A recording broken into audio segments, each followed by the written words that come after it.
allegedly have Erika Kirk on wiretap audio, supposedly scheduling underage girls for Jeffrey Epstein. There is a leaked Department of Justice wiretap audio.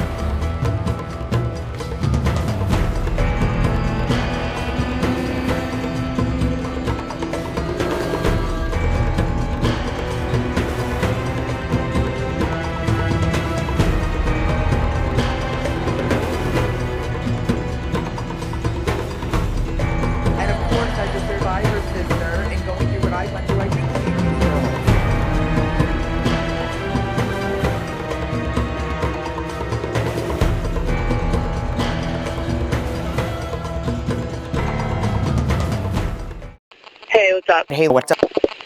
I talked to Jeffrey. To Jeffrey. And I'm going to his house. I'm going to his house. I don't know, I'm going to talk to him. I just bring girls to him. Bring girls him. Get paid. And they work for him, so. They work him. So in order to fully understand what happened with this crazy bitch, you need to understand the fundamentals of politics themselves. So politics operate very much like a social club with a social hierarchy. So at the very top, there are the billionaires who write 9-figure checks to the puppet class, also known as politicians, who in return give the billionaire class undying loyalty on the issues that matter to them most. A political clash erupted outside the governor's mansion Wednesday morning, as Governor Sarah Huckabee Sanders and Turning Point USA CEO Erika Kirk urged every high school and college campus in the state to launch Club America chapters. Let's not forget, we're all digging into the Jeffrey Epstein files. Jeffrey Epstein has a strong connection with a bunch of modeling agencies. So you may be wondering, how is Erika Kirk tied into all of this? The movement that Charlie built. In fact, it made his movement bigger and stronger. Better, stronger, faster.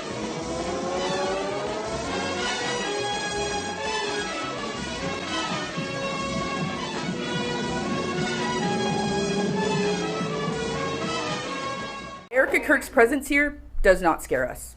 Because once you understand how these elite circles actually operate, the entire mystery around her becomes incredibly obvious. So when people are like, oh, she's now this role, I'm honoring what the Lord has put in front of me, and I'm also honoring my husband's request.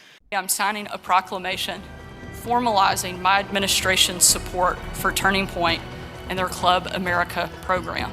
Really hurtful to see how education has become exploited and just dismantled because they want to push this Christian nationalism. So in order to fully understand what happened with this crazy bitch, you need to understand the fundamentals of politics themselves.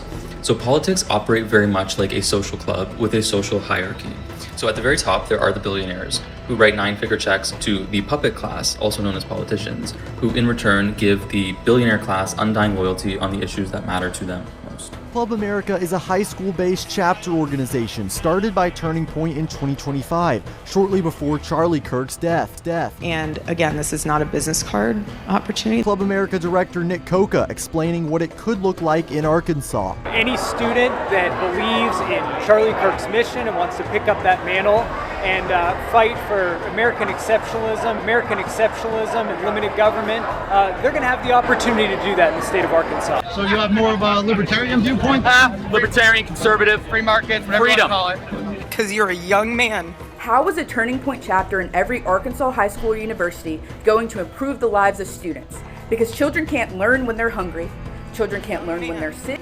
Especially a young white male man. Erika Kirk's presence here does not scare us. Coca also addressed concerns of indoctrination, something the Arkansas Learns Act forbids in public schools. We are an extracurricular club. White male man, don't ever let anyone talk down to you. We need strong men out there. The agreement for them was very simple.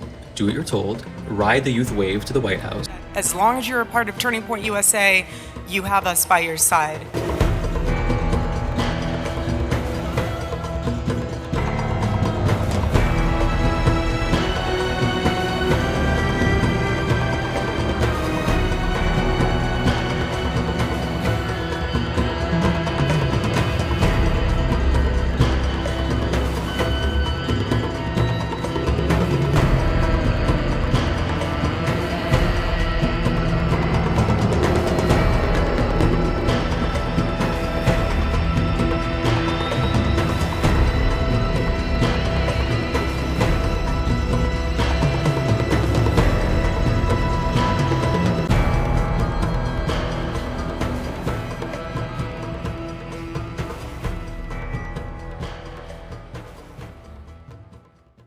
So then this brings us to the fundamentals needed to understand the story of Charlie and Erika Kirk. I have an amazing team. I do, and I could not do it without them. Again, my focus is on making sure my children are amazing, young, biblically aligned little humans. But again, you perspective. Erika Kirk was never a stay-at-home wife. She was I get this question too of, well, you were a stay-at-home mom and all this stuff, like that's what you should go back to doing or something like that. She was the operator.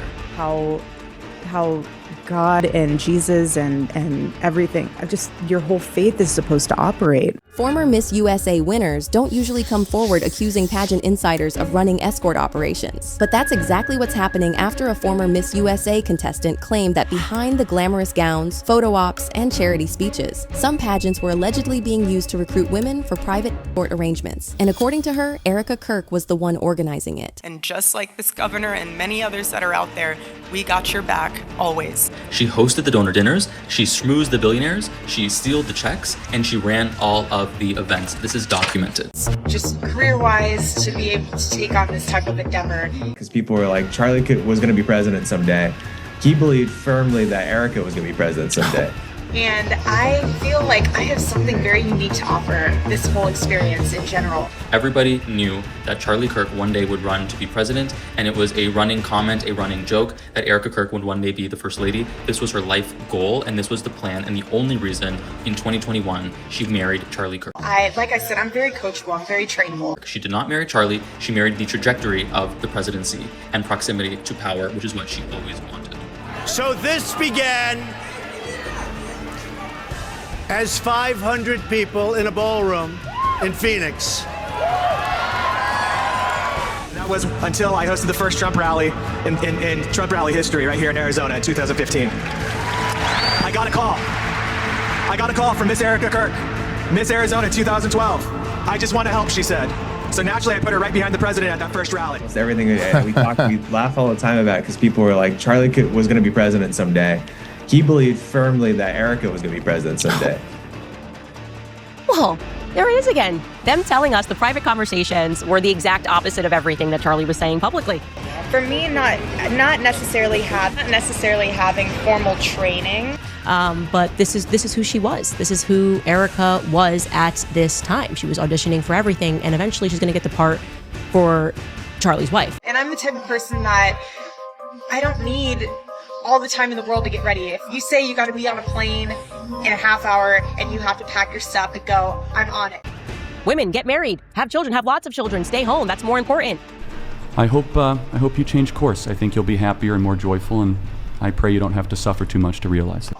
Like I said, I'm very coachable. I'm very trainable. Days leading up, Erika said she stayed back because Charlie said home needs you. That's why she didn't go to the September 10th event. They were just on a tour. Charlie was just every day telling people that family's the most important thing. But privately, when he sat down with Tyler Boyer, he was like, Erika's going to be president. That's what I want for my wife. I'm kind of like a gypsy. I don't mind living out of a suitcase. I'm used to it, and that's something that I'm okay with. So This one where Erika is auditioning for House of DVF, the fashion reality competition created by legendary designer Diane von Furstenberg. Her son, Alexander von Furstenberg, appears inside Jeffrey Epstein's infamous Little Black Book. Even more uncomfortable, photographs from the mid-2000s show Ghislaine Maxwell attending DVF fashion events during the exact years Epstein's social network was operating in elite spaces like Manhattan. But I didn't have to do day to day. And that's the beautiful thing is like young women in here, if you do create a company or a business and you're an entrepreneur, build it in a way that it sustains itself so that when you do find your husband and you have children, family, that's your main focus. Charlie was nothing but the face. He was the schmuck, the puppet that went to university to embarrass college kids, to then clip them on social media and raise money for his political campaign. Well, the tariff is a duty on an imported product. How do you avoid a tariff? You move to the U.S. Yeah, exactly. Campaign disguised as a charity. That's all it ever was. Hey, what's up? Hey, what's up? I talked to Jeffrey. To Jeffrey. And I'm going to his house. You're going to his house? I don't know. I'm going to talk to him. I just bring girls and bring girls and get paid. And they work for him, so. They work him. Hey, get me the wire cutters, isn't it?